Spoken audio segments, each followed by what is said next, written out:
사사기서 13장 우리 24절에서 25절까지 말씀 함께 보시겠습니다. 사사기서 13장 24절에서 25절까지 말씀 13장입니다. 사사기 13장 제 성경책으로 384페이지네요. 385페이지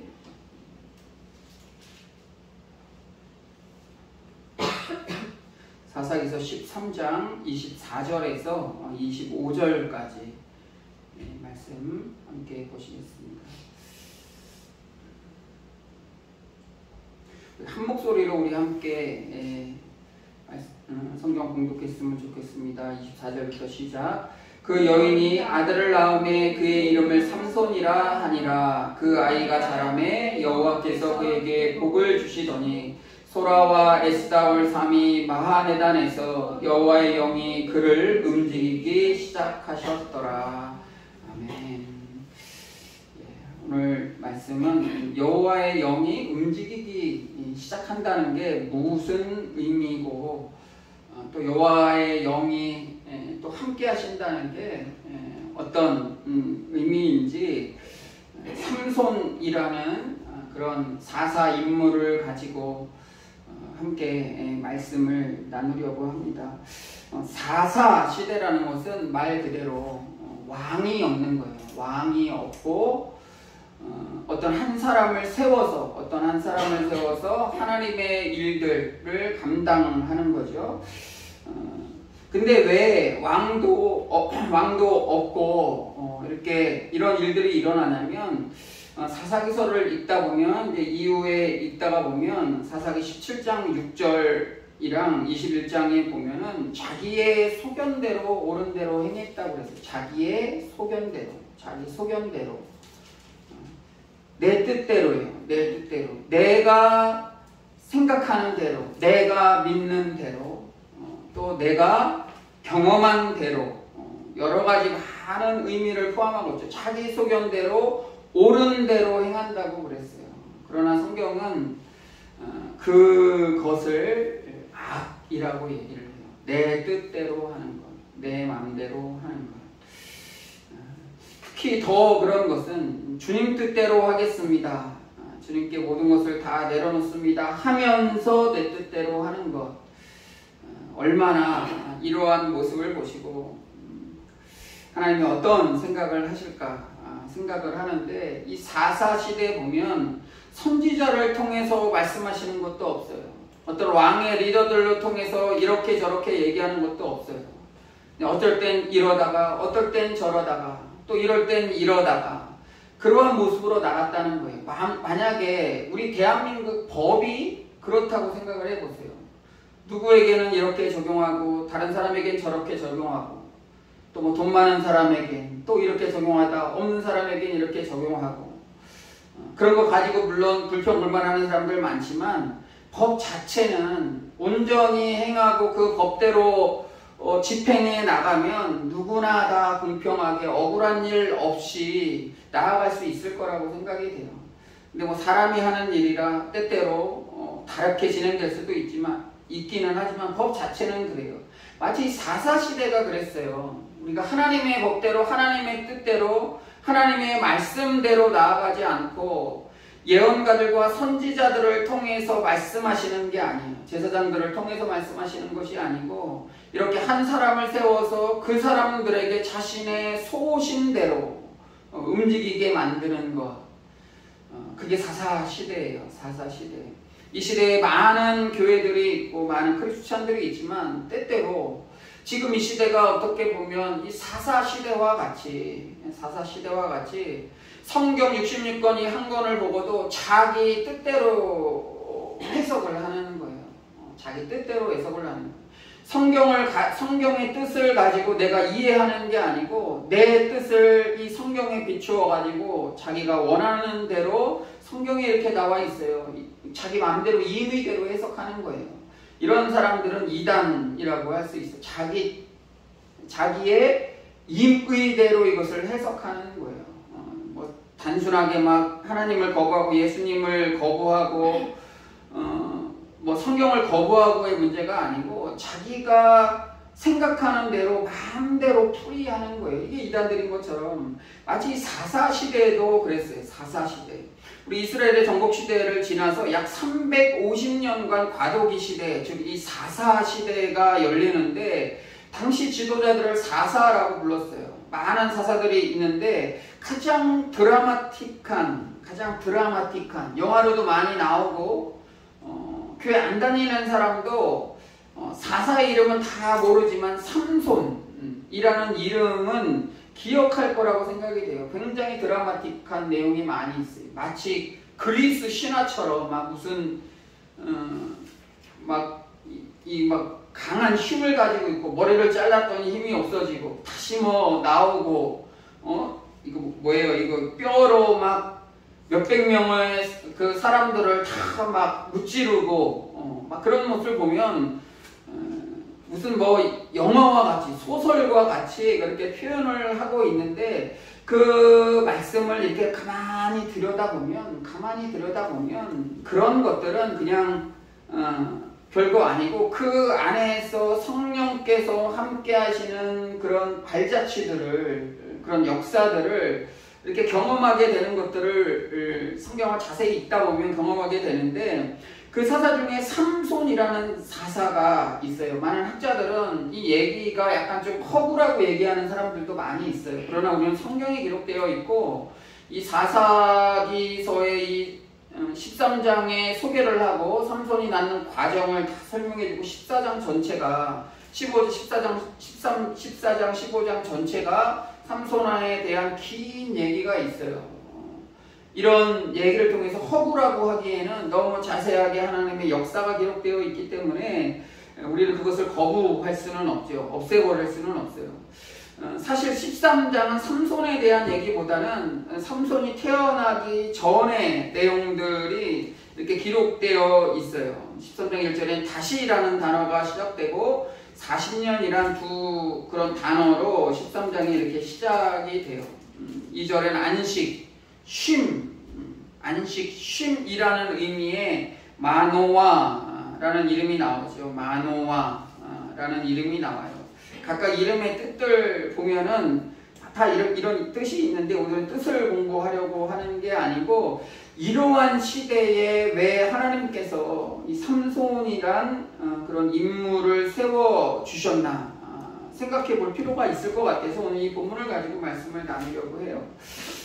가나안 땅에서 하나님은 왕으로 높임받기를 원하셨죠. 하나님은 찬송받기에 합당하세요. 그래서 우리의 피조물인 우리가 하나님께 경배하며 나아가기 원하시는 것이죠. 근데 마노아라는 인물은 하나님을 왕으로 인정했어요. 이 사사시대의 왕으로 인정했어요. 근데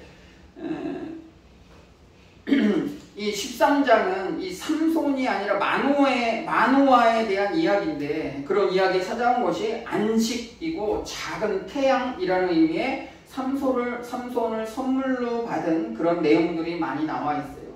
근데 특히 이 사사 중에 삼손은 가장 사사 같지 않는 사사라고 할 수 있어요. 그래도 그 지역의 그 나라의 지도자 리더라고 하면은 그래도 또 중심이 잡히고 하나님을 잘 의지하고 하나님 뜻대로 살려고 하고 하는 그런 모습들이 있어야 되는데 이 삼손은 우리가 아시다시피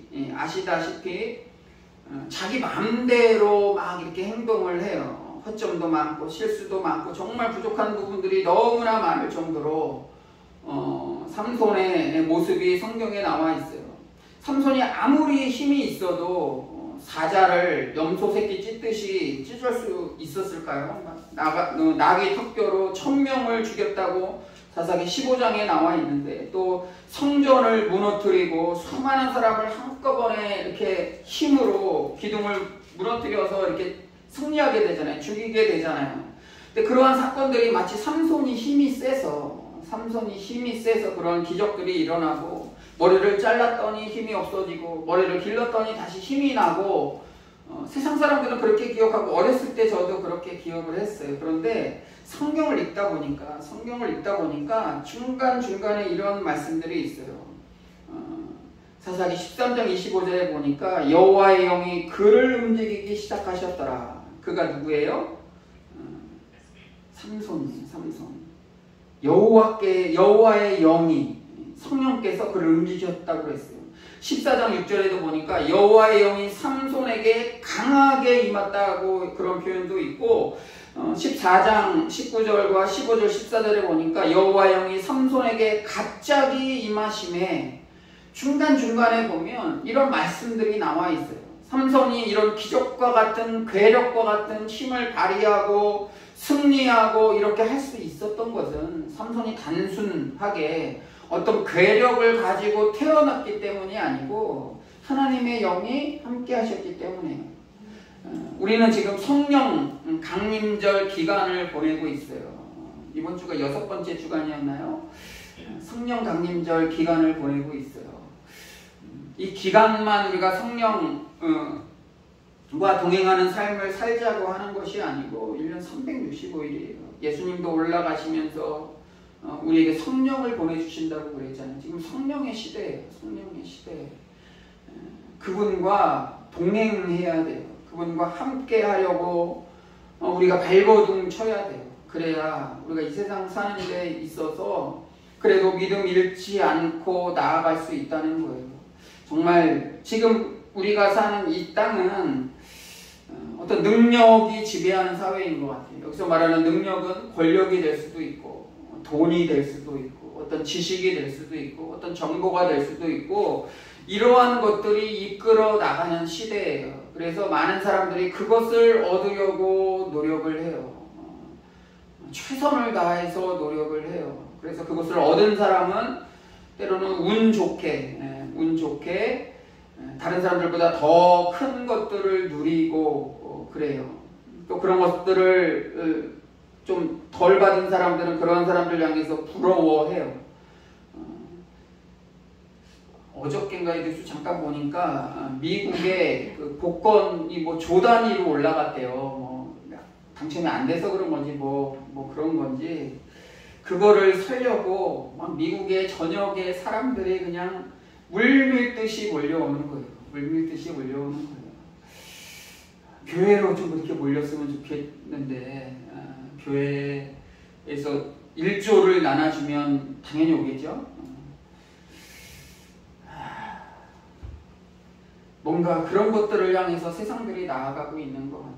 자기 소견대로 옳은 대로 행했던 시대, 사사시대가 어떻게 보면 지금과 같은 시대인 것 같아요. 많은 설교들이 있고 큰 교회들 많고 영적 지도자라는 사람들 많이 있고 목회자라는 사람들도 많이 있어요.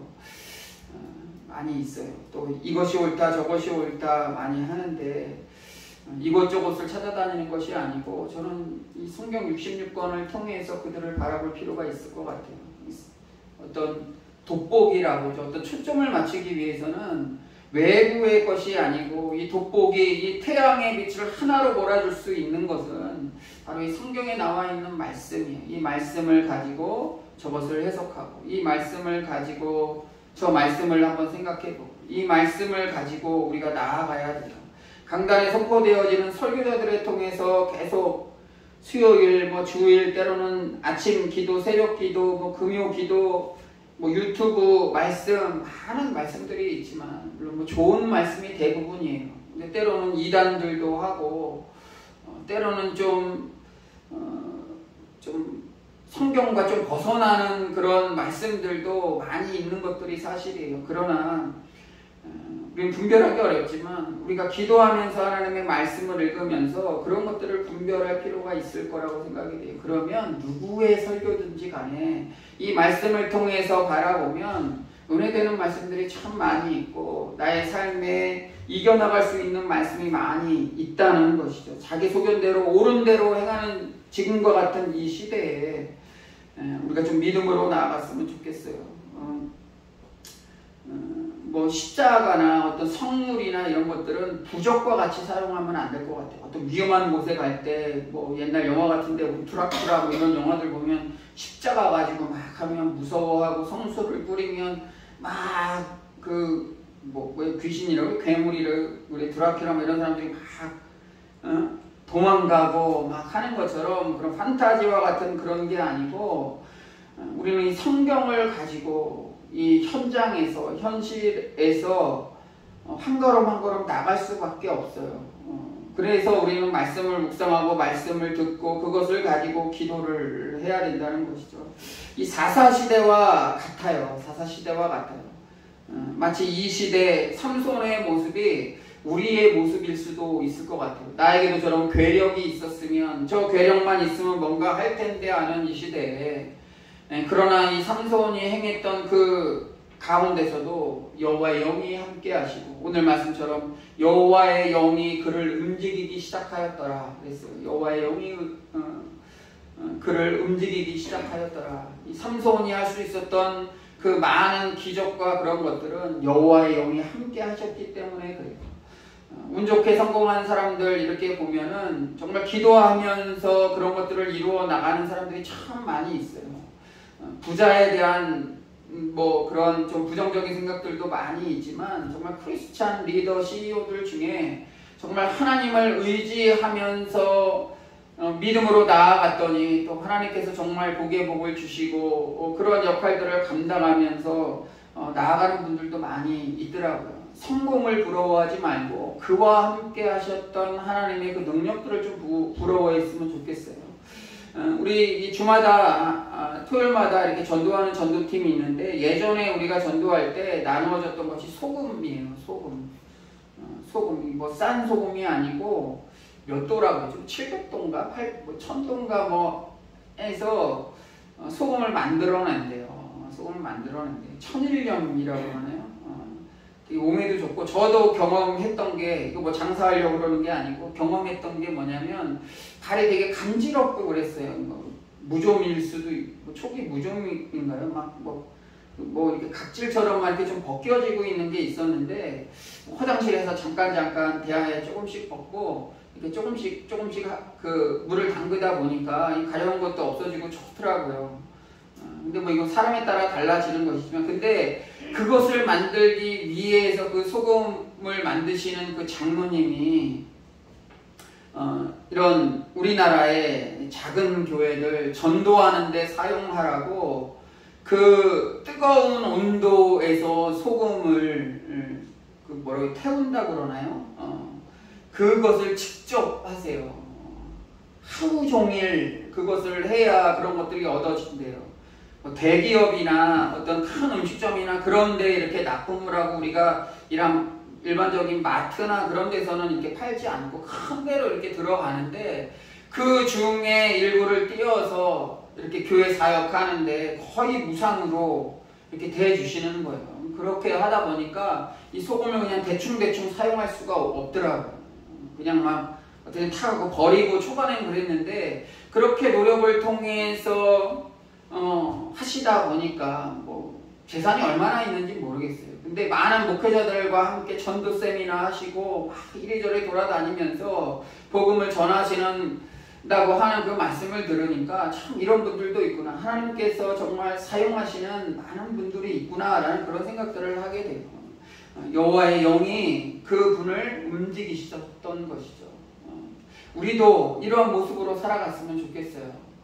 삼손의 기적을 부러워하는 것이 아니고 삼손의 힘을 부러워하는 것이 아니고 그와 함께 하셨던 그렇게 망나니와 같이 자기 마음대로 행동하던 그 삼손 가운데도 하나님이 함께 하셔서 회개케 하시고 또 하나님의 일들을 감당하게 하시는 그러한 모습을 보면서 삼손에게도 임하셨는데 우리와 함께 하시지 않을 이유가 없으시겠죠. 우리가 바쁜 분주한 삶 가운데서도 하나님을 의지하면서 좀 나아갔으면 좋겠어요. 삼손이 방탕하고 그러한 삶을 통해서 많은 어려움들도 겪었잖아요. 눈도 파이고 맞고 찢기고 칼에 찔리고 그런 아픔들을 통해서 마지막에 부르짖어 기도하며 회개할 수 있었던 것은 바로 이 삼손의 부모님의 역할이었겠죠. 우리 13장 앞절부터 한번 시간 나실 때 한번 읽어보세요. 늘 기도하던 사람이었어요. 다 자기의 소신대로 움직였던 그런 사람들이었는데 이 삼손 어머니 뱃속에부터 기도를 들으며 자랐고, 삼손아 너는 나실인이야. 너는 나실인이야. 너는 하나님의 사람이야. 너는 하나님의 사람이야. 술 마시지 마. 독주 마시면 안 돼. 시체를 만져셔도 안 돼. 나실인처럼 살아야 돼. 나실인처럼 살아야 돼. 늘 그렇게 기도하셨던 그 어머니, 아버지의 기도를 통해서 마지막에 깨닫게 되는 거예요. 정말 망나니와 같은 모습으로 우리 새끼들은 왜 이럴까. 저는 자녀가 없지만 자녀 있는 부모들의 모습을 보면 자녀 얘기만 하면 한숨 짓고, 제 목사랑 이렇게 얘기하는데도 막 욕을 해요. 자식을 대놓고 욕을 하고 이놈 새끼 저놈 새끼 하면서 왜 그러는지 모르겠다고 이렇게 한탄을 하는데, 언젠가는 기도로 자란 어머니의 기도를 듣고 자란 자녀들은 어느 한순간에 자기의 그 강탕함을 깨닫고 어느 한순간에 돌아오는 거예요. 삼손과 같이 돌아오는 거예요. 그게 하나님의 법칙인 것 같아요. 하나님의 방법인 것 같아요.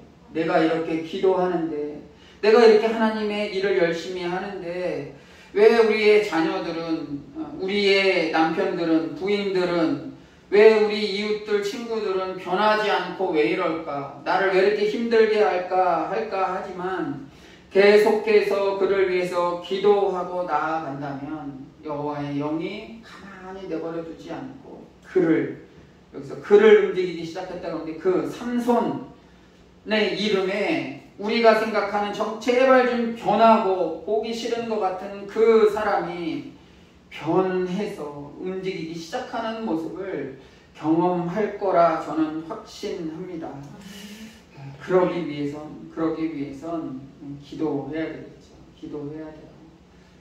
기도할 때 많은 우리가 원하는, 소망하는 기도들이 많이 있잖아요. 근데 소망하는 기도들, 물론 우리가 하나님이 우리 아버지 되시니까 간구할 수 있어요. 이거 주세요, 저거 주세요 하지만 우리의 믿음이 성숙하다면 때로는 우리가 간절히 필요할 때 아버지 어머니께 손을 벌리며 원하는 것들을 간구하긴 하지만, 때로는 우리의 육체가 성숙하고 그럴 때는 어때요? 아버지 어머니를 생각하게 돼요. 우리의 어머니, 우리의 아버지 어떻게 하면 좀 편안하게 또 효도할 수 있을까 생각하는 것처럼, 때로는 우리가 많은 기도 제목 가운데 어린아이들과 같이 주여 주여 주시옵소서, 그런 기도들도 아버지의 마음으로, 어머니의 마음으로 원하지만, 때로는 우리 아버지의 하나님의 마음을 생각해 보면서 하나님께서 원하시는 것이 무엇일까 고민하면서 떠나간 청자를 기다리시며 눈물로 기다리던 그 아버지의 마음과 같은 그 마음을 깨닫는 그런 기도들을 우리가 드렸으면 좋겠어요. 아버지가, 하나님께서 나에게 원하시는 것이 무엇일까 그런 것 가지고도 고민하면서 기도하면서